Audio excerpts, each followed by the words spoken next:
शैतानिर्रजीम बिस्मिल्लाहिर्रहमानिर्रहीम। वेलकम करता हूँ हमारी यूट्यूब चैनल पर। आज हम बायो का पढ़ेंगे क्लास 9 का चैप्टर 4 न्यूक्लियस के बारे में। पिछली लेक्चर में हम लोगों ने साइटोप्लाज्म के बारे में पढ़ा था, तो आज हम न्यूक्लियस के बारे में पढ़ेंगे कि न्यूक्लियस क्या होता है। अगर आप चैनल पर नए हैं तो हमारे चैनल को सब्सक्राइब करें, बेल आइकन दबाएं ताकि आने वाली वीडियोस आप लोग तक पहुंच सके। आज हम न्यूक्लियस के बारे में पढ़ेंगे। न्यूक्लियस जो है, जिसको मैं पहले डायग्राम बना देता हूँ। ये एक सेल है।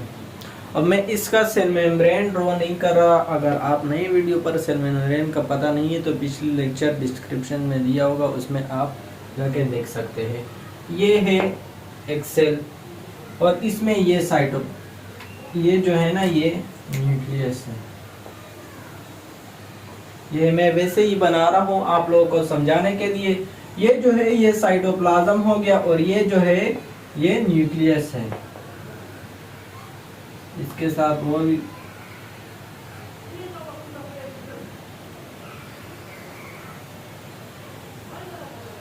ये हो गया न्यूक्लियस। इसको हम क्या कहेंगे? ये हो गया न्यूक्लियस। ये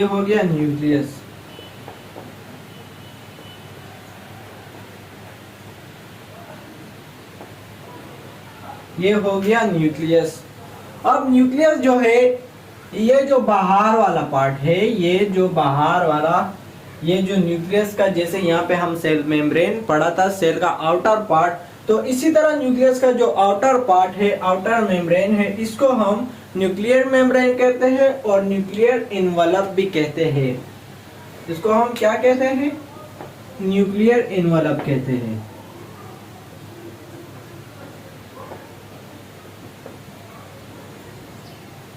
न्यूक्लियर इनवलप कहते हैं।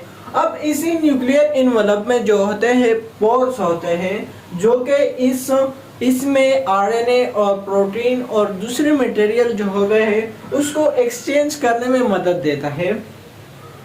अब ये जो है, ये तो वैसे बात नहीं है, क्योंकि ये सेल जो है असल में न्यूक्लियस का एक ऐसे काम है जैसे स्कूल में एक प्रिंसिपल होता है। मिसाल दे रहा हूँ, मिसाल के तौर पर उसको अगर एक नए टीचर लाना हो, डिसाइड करना हो, तो उसको देखना पड़ता है, उससे मतलब डेमो लेनी पड़ती है। और अगर स्टूडेंट को एडमिशन देने हो और स्कूल में कोई भी मसला हो तो वो कौन हैंडल करता है? प्रिंसिपल हैंडल करता है। इसी तरह सेल में जो होता है, इनका जो प्रिंसिपल होता है, इनका जो सबसे बड़ा मतलब बॉस होता है, वो न्यूक्लियस होता है। सब काम जो होता है, जितने भी काम होते हैं वो न्यूक्लियस करते हैं। अब इसके अंदर जो होता है एक फ्लूइड होता है जिसको हम न्यूक्लियोप्लाज्म कहते हैं।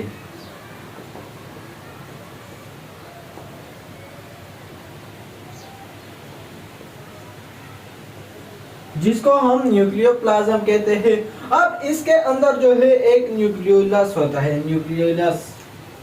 जो कि एक ऐसी शेप में होता है। और अब ये तो समझ में आ गया होगा कि ये न्यूक्लियर इनवेलप होता है और ये न्यूक्लियर प्लाज्म होता है। और इसमें न्यूक्लियर इनवेलप जो होता है ये फॉस्फोलिपिड होता है, मतलब 2 फॉस्फोलिपिड से बना होता है। जैसे ये जो है ये एक फॉस्फोलिपिड हो गया,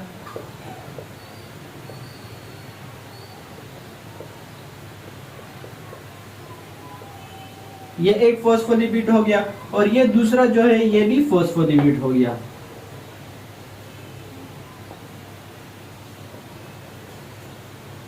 समझ में आ गया? कॉन्सेप्ट समझ में आ रहा है? अगर सवाल है तो कमेंट बॉक्स में जरूर बता देना और मैं आपको ये बता दूंगा। अब इसमें ये पोर्स जो होते हैं ये कैसे होते हैं ये मैं बता देता हूँ। मिसाल के तौर पर इसको हम मिटा देते हैं। यहाँ पे ये हो गया, ये हो गया, ये हो गया, ये हो गया, ये हो गया, ये हो गया। जो है थोड़ा बड़ा कर दिया, पर हाँ समझ में आप लोगों को आ जाएगा। डायग्राम अच्छी नहीं बनाई, उसके लिए माजरत चाहता हूँ कि मेरी ड्राइंग जो है वो इतनी अच्छी नहीं है। ये पोर्स जो होते हैं, मतलब ये जो बीच में पोर्स होते हैं, इसको हम न्यूक्लियर पोर्स कहते हैं, जो कि एक्सचेंज में मदद करता है, मटेरियल को एक्सचेंज में मदद कर देता है। जैसे आरएनए और प्रोटीन को अगर इसने साइटोप्लाज्म में वो करना हो तो ये मदद करता है। अब दूसरी बात, न्यूक्लियोप्लाज्म का काम क्या होता है। न्यूक्लियोप्लाज्म जो होता है वो से अंदर न्यूक्लियस को जोड़ा रखता है, और ये जो सेल में न्यूक्लियर इन्वेलप जो होता है, ये सेल मेम्ब्रेन को न्यूक्लियस को साइटोप्लाज्म से सेपरेट करता है, मतलब अलग करता है इन दोनों को।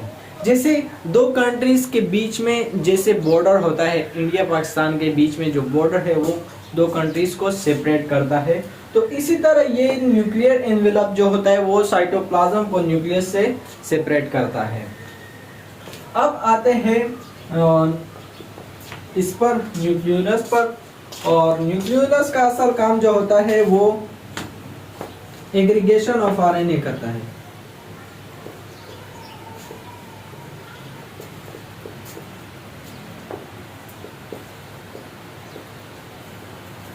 एग्रीगेशन ऑफ आरएनए करता है, जो कि डीएनए से वो आरएनए को बनाता है।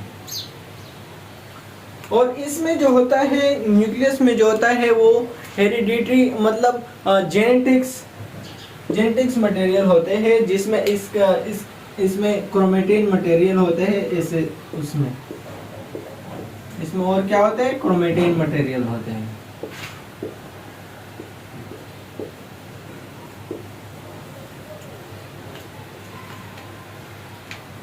और उम्मीद करता हूँ कि ये समझ में आ गया होगा। अब इसको दोबारा हम इसको रिव्यू करते हैं। और nuclear membrane, first of all nucleus क्या होता है। न्यूक्लियस एक ऐसा वो है, जैसे स्कूल में एक प्रिंसिपल होता है, उसको टीचर अगर लाना हो तो उसको वो डिसाइड करता है, और अगर स्टूडेंट को एडमिशन देना हो या बेड स्टूडेंट को निकालना हो तो वो सारा काम और प्रिंसिपल का होता है। तो इसी तरह ये जो सेल न्यूक्लियस है, सेल के जितने भी काम है तो ये न्यूक्लियस पर होता है, न्यूक्लियस इसको कंट्रोल करता है। अब न्यूक्लियर इन्वेलप का क्या काम है। न्यूक्लियर इन्वेलप जो है, इसका ये काम है कि ये जैसे दो कंट्रीज के बीच में जैसे बॉर्डर होता है, तो दो कंट्रीज को सेपरेट करता है। तो इसी तरह ये न्यूक्लियस जो है ये साइटोप्लाज्म को न्यूक्लियस से सेपरेट करता है। और इसमें जो न्यूक्लियर पोर्स है, इसका क्या काम है। न्यूक्लियर पोर्स जो है, इसका असल काम ये है कि ये एक्सचेंज में, मतलब ट्रांसपोर्ट में, एक्सचेंज में मदद करता है। जैसे राइबोसोम्स को ट्रांसपोर्ट करना हो न्यूक्लियस से साइटोप्लाज्म में, तो ये हो गया। अब न्यूक्लियोप्लाज्म जो होता है ये विस्कस होता है, गाढ़ा फ्लूइड होता है, जो कि न्यूक्लियस और ये जो हेरिडिटरी मतलब क्रोमेटिन मटेरियल उसको जुड़े रखता है और फ्लूइड की तरह होता है। और इसके अंदर ज़्यादा हेरिडिटरी मटेरियल में इस वजह से नहीं जा रहा क्रोमेटिन मटेरियल में, ताकि आपके बुक में इतना ज़्यादा इसको वो नहीं किया है। इंशाल्लाह आप अगली क्लास में मैट्रिक में या फर्स्ट सेकेंड ईयर में इसको आप बहुत डिटेल से पढ़ेंगे। और न्यूक्लियोलस का काम क्या होता है, इसको भी मैं सिंपल बता रहा हूँ जितना बुक में दिया है उसके मुताबिक, ताकि पहले आपको ये समझ में आ जाए, उसके बाद आप डिटेल में पढ़ लेंगे।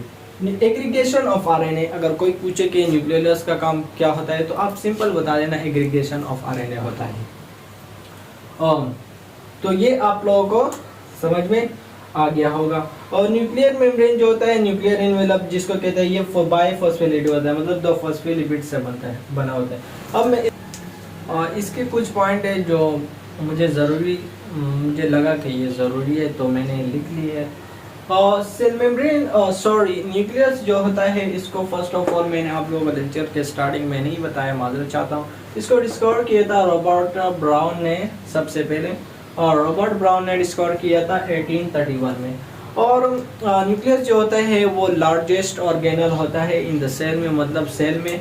और इसको ब्रेन ऑफ सेल कहते हैं। जैसे हमारा ब्रेन है, आप लोगों ने पढ़ा नहीं होगा, पूरे जिस्म को जो कंट्रोल करता है ब्रेन इसको कंट्रोल करता है। तो इसी तरह सेल को, सारा जो सेल को कंट्रोल कर रहा होता है तो वो न्यूक्लियस कंट्रोल कर रहा होता है।